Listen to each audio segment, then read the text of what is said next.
Hello, hello, hello guys sa maulan na araw. Sobrang ulan ngayon guys. Tuesday na maulan.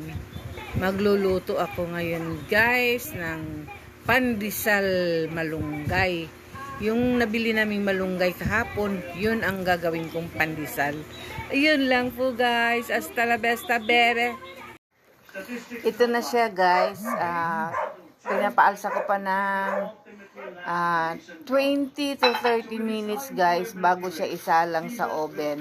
Actually napaalsa ko na to kanina nung ginagawa ko pa lang yung dough. Pero pagka ganito na forma na ulit guys, forma na siya, ipaalsahin ulit siya ng mga 20 to 30 minutes bago siya isalang sa oven. Ayun guys, first time ko pa lang to gawin guys. First time pa lang kung gumawa nito ng pandesal malunggay. Sana masarap at magustuhan ng aking family.